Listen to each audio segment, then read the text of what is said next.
하나님께서 오늘 우리에게 주시는 말씀, 신약성경 요한복음에 있는 말씀입니다. 요한복음 6장 48절에서 51절까지의 말씀입니다.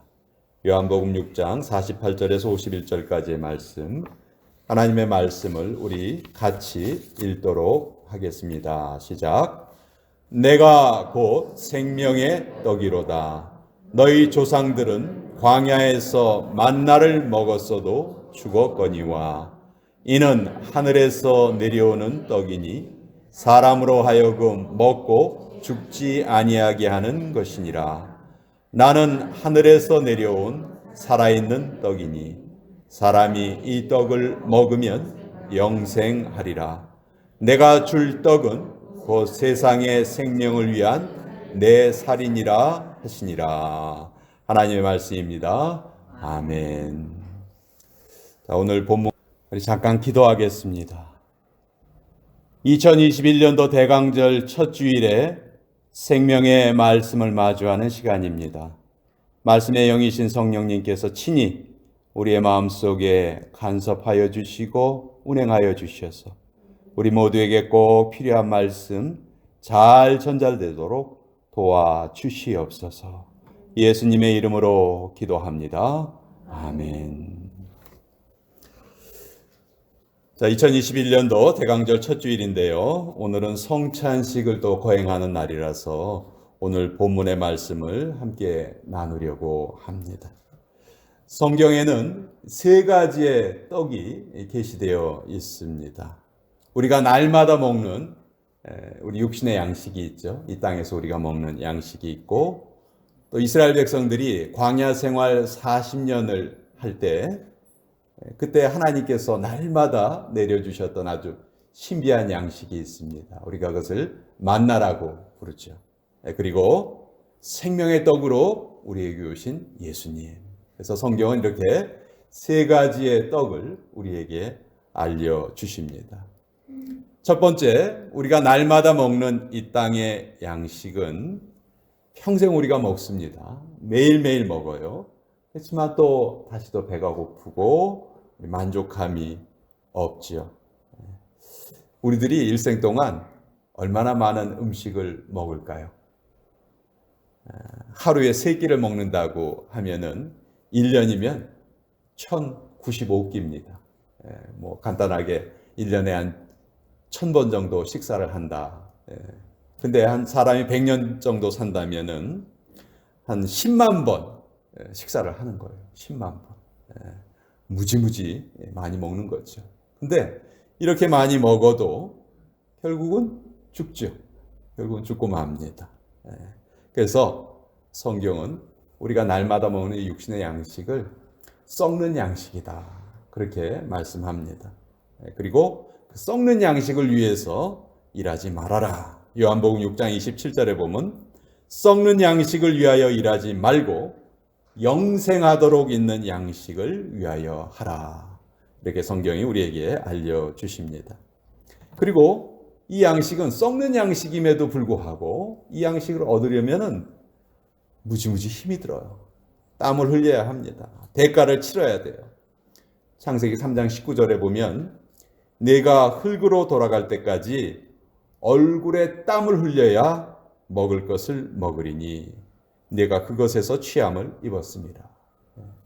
우리 하나님 품으로 돌아갈 때까지 평생을 땀 흘려 일해야 육신의 양식을 얻을 수 있다는 것입니다.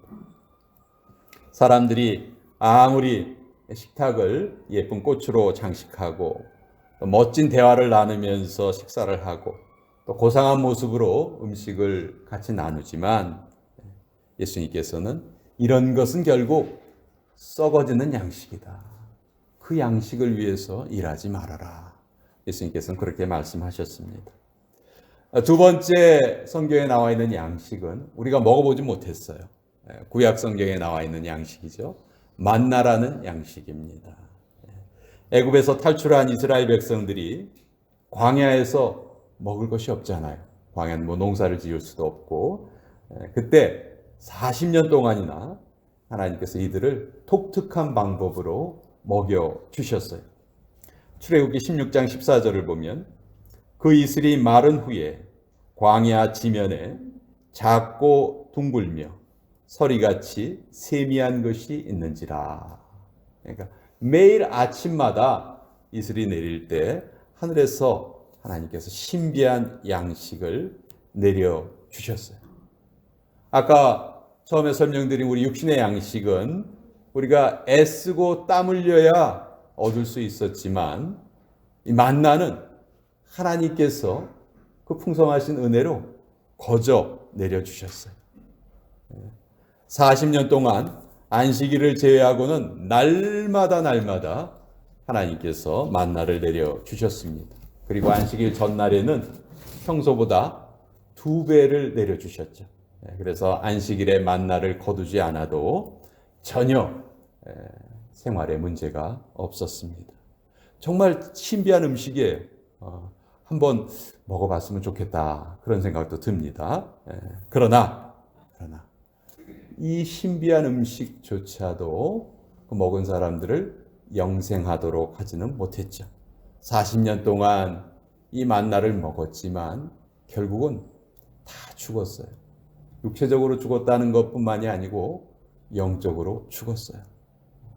하나님의 말씀을 제대로 지키지 않았죠. 그래서 하나님께서 이 40년 동안 이 광야의 이스라엘 백성들에게 진정으로 가르치시기 원하셨던 것이 무엇이냐? 이 만나를 통해서 무엇을 가르치시기를 원하셨느냐? 사람이 떡으로만 사는 것이 아니고 하나님의 입에서 나오는 말씀으로 산다. 그것을 하나님께서 이 만나를 통해서 가르치기를 원하셨던 거죠. 자, 우리 육신의 양식, 썩을 양식, 두 번째 만나. 이것에 이어서 이제 성경은 세 번째 양식을 또 우리에게 알려주십니다. 바로 예수님이시죠. 예수님이 오늘 본문에 보면 내가 곧 생명의 떡이로다, 그렇게 말씀해 주셨어요. 이 양식은 다른 양식과는 달리 우리에게 영원한 생명을 주시는 양식이다, 그렇게 성경이 말씀하십니다. 쉽게 말해서 예수님께서 우리의 밥이 되어 주신 거예요. 여러분, 예수님께서 이 땅에 오실 때 어디로 오셨죠? 어디에 누워 계셨었죠? 말 구유에 누우셨잖아요. 구유는 먹이통이죠. 말 구유는 말의 먹이통이에요. 예수님께서 왜 이 말의 밥그릇 위에 누워 계셨을까? 우리에게 예수님께서 생명의 떡으로, 생명의 밥으로 오신 것을 상징하는 것이 아닐까, 저는 그렇게 생각해 보았습니다. 예수님은 자신을 생명의 떡이라고 알려주셨어요. 만나와 달리 이제 이 떡은 영원히 죽지 않는 영생의 떡이십니다. 우리가 무엇을 먹는다는 것은 그것이 내 몸에 들어와서 내 몸의 일부분이 되는 거예요. 나의 생명이 되는 거예요. 그렇죠? 그래서 우리가 예수님을 먹는다, 예수님을 생명의 떡으로 먹고 예수님의 살과 피를 먹는다는 것은 예수님께서 이제 내 안에 들어오셔서 나의 일부분이 되신다는 거죠. 그런데 왜 사람들은 이 생명의 떡이신 예수님으로부터 풍성한 양식을 얻으려 하지를 않을까요? 어떤 사람들은 예수님을 믿는다 하면서도 전혀 생명의 떡에는 관심이 없어요. 왜 그럴까요? 저는 영적인 굶주림을 느끼지 못하기 때문이다, 그렇게 생각을 합니다. 그럼 왜 영적인 굶주림을 느끼지 못할까? 이건 간식을 많이 먹어서 그래요. 간식을 많이. 세상 재미에 너무 취해가시고, 그래서 정말 중요한 음식을 먹지를 못하는 거죠. 우리 그렇잖아요. 우리도 간식 많이 먹다 보면 진짜 중요한 음식을 우리가 잘 먹지 못하죠. 저는 여러분께 여쭤보고 싶습니다. 여러분들은 어디에 인생의 최고의 가치를 두시고 사십니까? 혹시 썩을 양식을 얻는데 우리 삶 전체를 투자하고 있지는 않습니까? 우리는 보다 귀한 것, 보다 가치 있는 것, 보다 영원한 것에 우리의 시선을 두어야 합니다. 외형적인 것, 물질적인 것에 현혹되어서 본질을 보지 못하는 그런 어리석음을 범해서는 안 될 것입니다. 이사야 선지자는 이렇게 우리를 질책하십니다. 너희가 어찌하여 양식이 아닌 것을 위하여 은을 달아주며 배부르게 하지 못할 것을 위하여 수고하느냐. 너희는 귀를 기울이고 내게로 나와 들으라. 그리하면 너희의 영혼이 살리라. 예수님은 자신이 생명의 떡이라고 말씀하셨는데요. 이 생명의 떡이라는 말씀을 또 이런 의미로 생각해 볼 수 있습니다. 예수님께서 우리를 위해서 자기 자신을 희생해 주셨잖아요. 우리를 위해서 자기 자신을 다 주셨죠. 그래야 우리가 영원한 생명을 얻는다 하는 것을 좀 더 우리에게 쉽게 이해하게 하시기 위해서 생명의 떡이라는 그런 비유를 쓰신 것 같아요. 예수님은 만나와 자신을 분명하게 구별하셨습니다. 만나도 물론 하늘에서 내려온 신령한 양식이었지만 그건 어디까지나 육신의 양식에 불과했지 영원한 생명을 보장하는 그런 양식이 아니었다는 것이죠. 예수님은 내가 주는 떡이야말로, 내 자신이야말로 너희에게 영원한 생명을 주는 떡이다. 이렇게 말씀하셨습니다. 우리는 생명의 떡인 예수님이 필요한 것입니까? 아니면 삶의 문제가 생겼을 때 그것을 해결해 주시는 예수님만 필요한 것입니까? 유대인들은 그랬어요. 예수님을 통해서 그저 삶의 필요만을 어떻게든지 채웠으면 좋겠다. 그래서 예수님을 따라다녔거든요.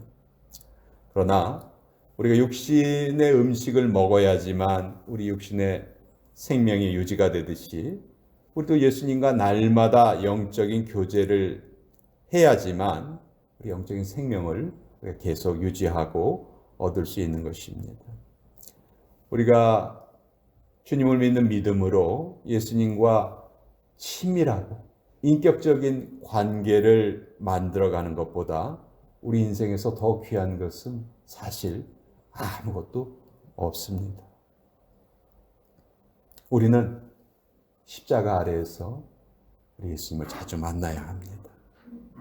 근데 이 시대는요, 십자가 아래에서 예수님의 찢겨진 그 고통의 살과 피를 대하기 싫어합니다.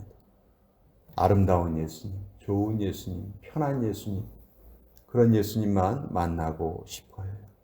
그러나 그 예수님의 찢겨진 고통의 살과 피를 우리가 만나지 않고서는 진정 우리가 예수님을 만날 수가 없는 것입니다.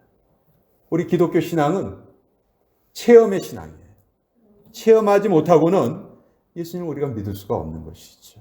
그래서 우린 분명히 물어봐야 돼요. 신앙생활을 하면서 이렇게 예배를 드리면서 우리 자신에게 스스로 물어봐야 합니다. 나는 지금 왜 예수님을 찾고 있는 것인가? 난 정말 영생의 떡을 취하려 하고 있는가? 아니면 이 세상에서의 어떤 필요를 내가 취하려 하고 있는가?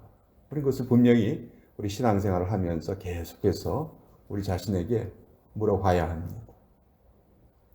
출애굽 때 하늘에서 내려온 만나를 먹은 사람들도 다 죽었고요. 베세다 광야에서 오병이어의 기적을 체험한 사람들도 다 죽었습니다. 육신의 떡만 먹어서는 안 된다는 것이죠. 생명의 떡을 먹어야 한다는 것입니다. 생명의 떡이신 예수 그리스도와 함께한 사람만 영생을 누릴 수가 있는 것입니다. 우리가 떡을 먹으면 아까 말씀드린 것처럼 더 이상 떡 따로, 나 따로 이게 아니죠.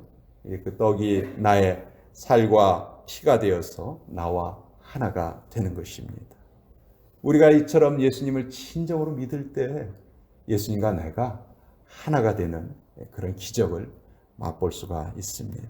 그러면 어떤 상황에서도 우리가 기쁨을 누리고 또 평강을 누릴 수가 있는 것이죠. 성경 분명히 말씀하십니다. 예수님을 믿는 것이 하나님의 일을 하는 것이다.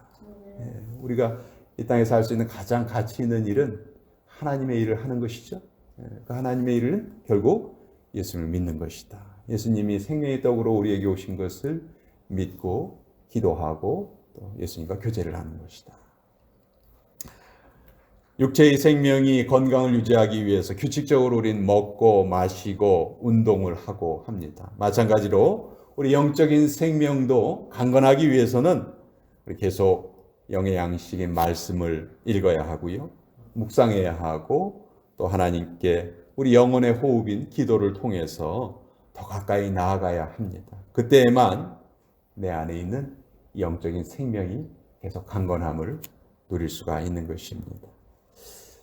우리 지금 대강절 기간을 맞이했습니다. 예수님께서 다시 오시는 것을 기대하는 이 대강절 기간 동안 날마다 생명의 떡이신 우리 예수님을 따라서 우리 하나님께 가까이 나아가는 삶을 통해서 하나님이 주신 풍성한 그 영생의 삶을 풍성히 누리시는 귀한 성도님들이 되시기를 주님의 이름으로 다시 한번 부탁드리겠습니다.